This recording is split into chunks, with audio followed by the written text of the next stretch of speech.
Hey guys, welcome back to my channel. My name is Ray. I'm a detransition male, and today I'm going to be talking about a new genre of adult media content that I think is driving males towards trans identification. It's acting as a catalyst, it's acting as a trigger. It's triggering underlying predispositions that we've never seen this before. This is unprecedented what is happening now. And I don't think that this new genre of pornography is causing people to be trans, but it's triggering an underlying latency. It and accelerating that, it's escalating that underlying disposition in a way that is leading towards more transition than we've ever seen before for males who have mild forms of gender dysphoria.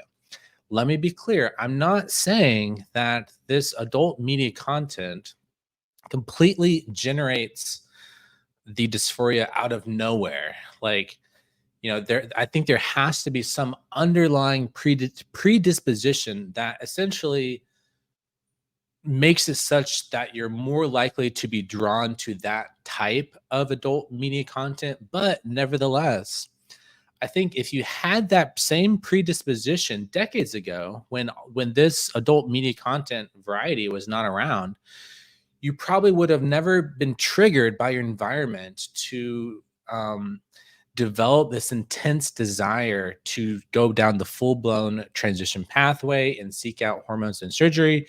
You likely just would have learned to integrate these feelings, integrate that disposition into your life as a man, and you would have just, led your life. Whereas nowadays, even if you have this mild form of dysphoria, such that you're really not all that uncomfortable living life as a male, nevertheless, you find this genre of adult media content incredibly captivating. And then that just watching it can trigger these feelings. It can trigger these desires. It, it, it can escalate these desires in a way that we've never seen before. So let me share this Reddit thread. Is it common for people consuming content such as sissy hypnosis or feminization hypnosis to be trans? Part of the reason I started questioning my gender was because of my attraction to wanting to be feminized and girly. I found myself watching porn type hypnosis that involved sissification or feminization. However, I was extremely turned off by the fact that I kept referring to the listener as a gay man. It just didn't resonate with me. I didn't seem to want to be gay at all. I just seemed to be drawn to the idea of being girly and feminized, and whether that's in a sexual context or not. So yeah, that's pretty classic autogynephilia and also autogynoandromorphophilia. Your which involves, being turned on by the idea of transformation, turned on by the idea of feminization.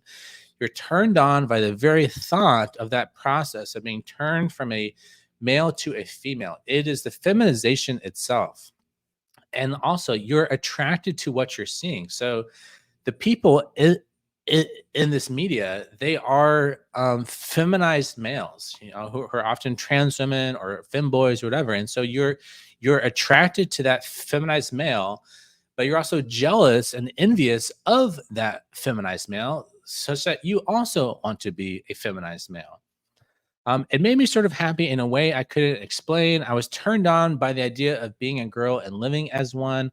Part of it may have been sexual, yes, but I feel like I would have wanted this even in normal, safe for work settings. Okay, so this is one of the things that people often say. They'll say, like, well, yes, I this does have a sexual element too, but I would also want to be a girl and, safe for work context. So that means that I'm not really autogynephilic. Autogynephilia doesn't apply to me because I would want this fantasy even if I'm at the grocery store. Well, that is not incompatible with this underlying disposition still being autogynephilia, because we have to think about, what is this? This is an inverted form of heterosexuality.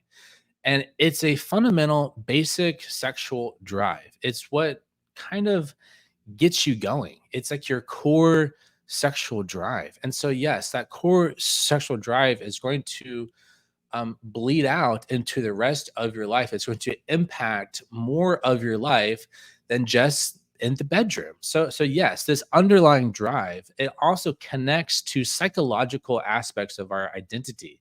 It connects to all sorts of things, which is why people like Ray Blanchard, that who studied this, thought that yes, it does have a paraphilic dimension.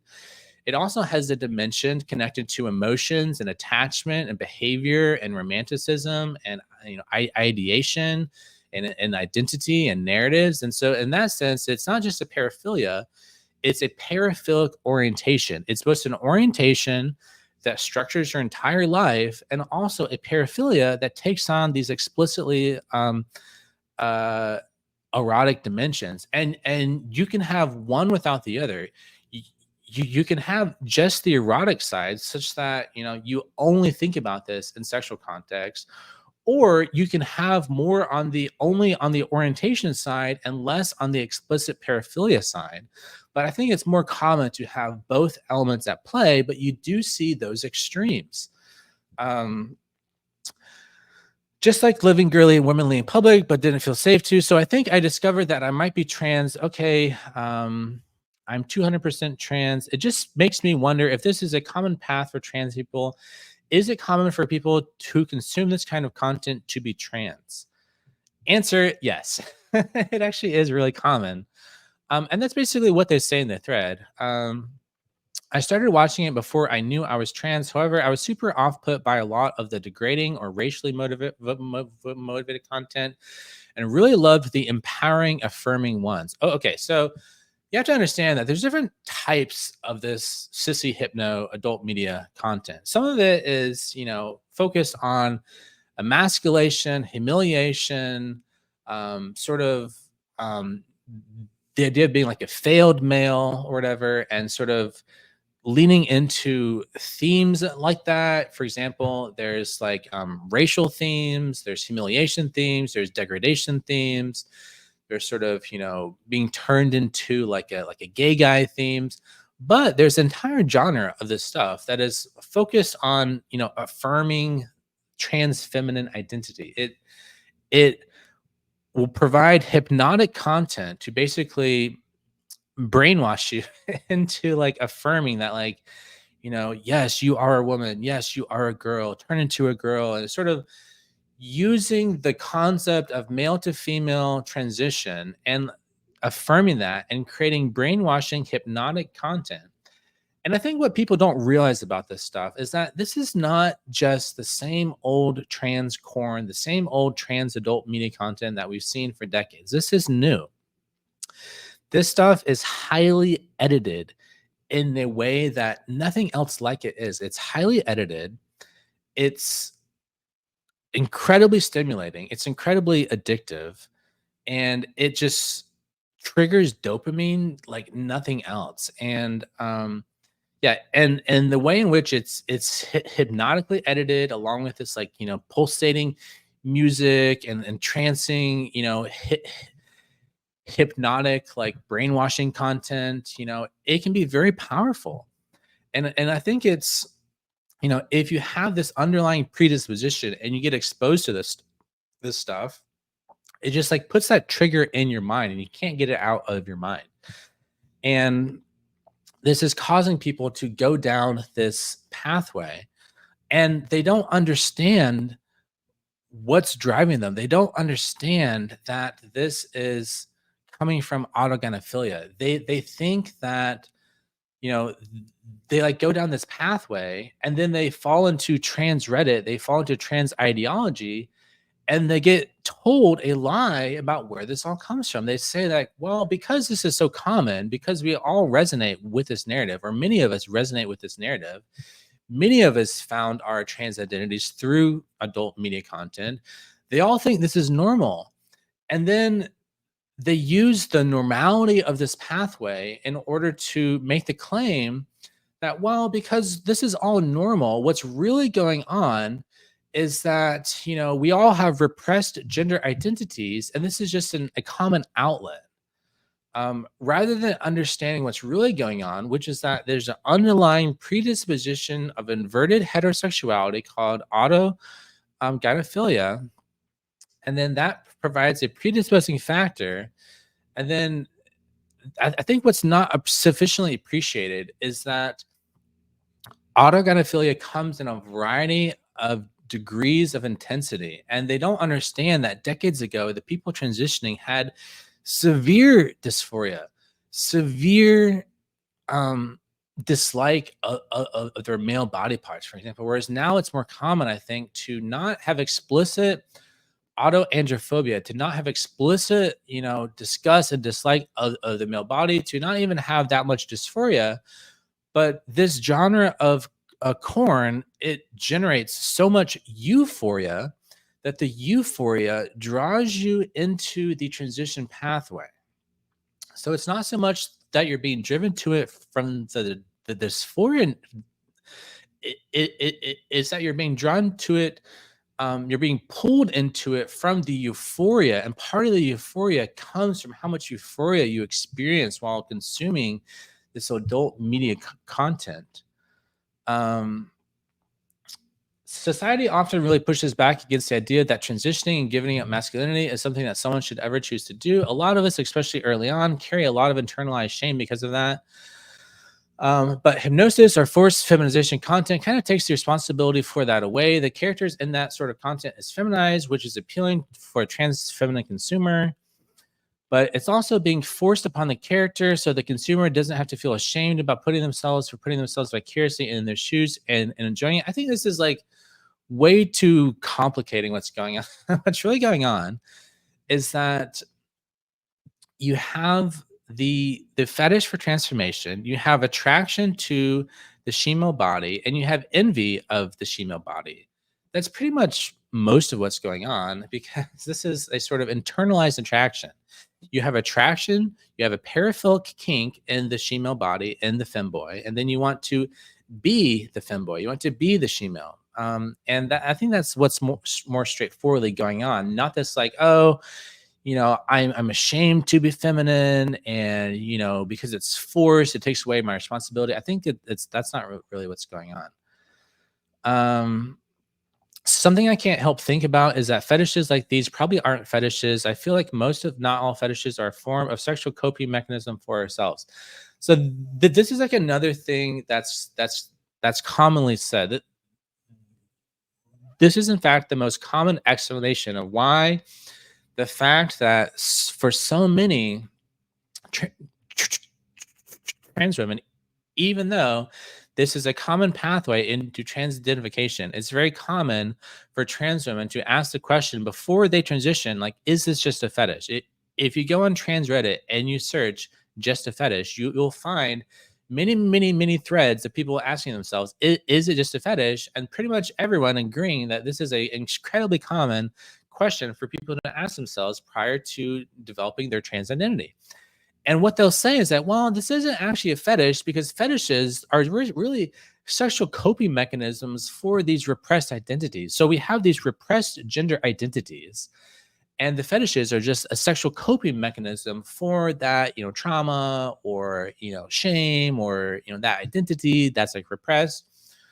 What I think is more likely the case is that we develop coping mechanisms in order to deal with our fetishes. That's the more accurate explanation. So the order needs to be reversed. It's not that you have some underlying issue and then, or it's like, not that you have some underlying identity issue and then you develop the fetish as a coping mechanism for the underlying issue. It's just that the sexual fetish comes first, that the sexual paraphilia comes first, and then you develop an elaborate identity, and develop elaborate psychological processes in order to cope with that paraphilia.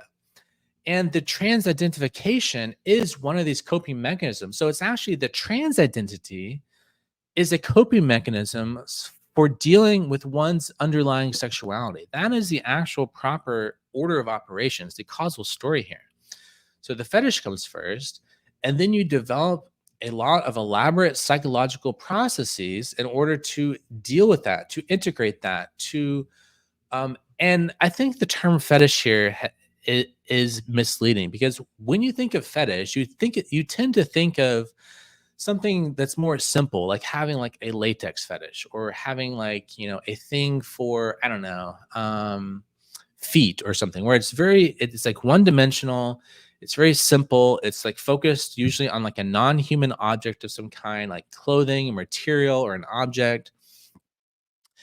And autogynephilia is more complicated than that. It's not so one dimensional. It's a more complicated phenomenon that involves the entire inversion of normal heterosexuality. And insofar as normal heterosexuality, it involves a whole lot of complex cognitive psychological processes, including processes that involve emotion and narrative and identity to develop. With autogynephilia, all that complicated machinery also gets inverted as well, so that this is not just a one-dimensional focus on, like feet. It can develop into this elaborate thing, which is why the trans women themselves, it doesn't feel like a one-dimensional fetish. It doesn't feel the same like a foot fetish. It feels more in depth. It feels emotional. It feels like your identity has aligned. And so that's because the coping mechanisms to deal with this paraphilia are very complicated. And they can take up lots of behaviors and in our day-to-day life. And it can eventually evolve in such a way, particularly when you go on hormones and you nuke the testosterone driven elements of your sexual drive, which greatly diminishes the sort of overbearing sexual pressure that this disposition has when you are jacked up on testosterone, because it is different. I've experienced both, and I can tell you, autogynephilic urges are much stronger and harder to deal with when you don't have the suppression of your testosterone. Okay, so that's pretty much all I wanted to say for this video. Hopefully, I explained a little bit like what's going on psychologically here, but I do think with this adult media content, this is unprecedented. We've never seen anything like this. This is new, and I think this is causing more trans identification than we would have otherwise seen 20 years ago. And yeah, and I think this is a big elephant in the room. It's not talked a lot about because it's like embarrassing, or it's like too delinquent or something, or like it's too seedy.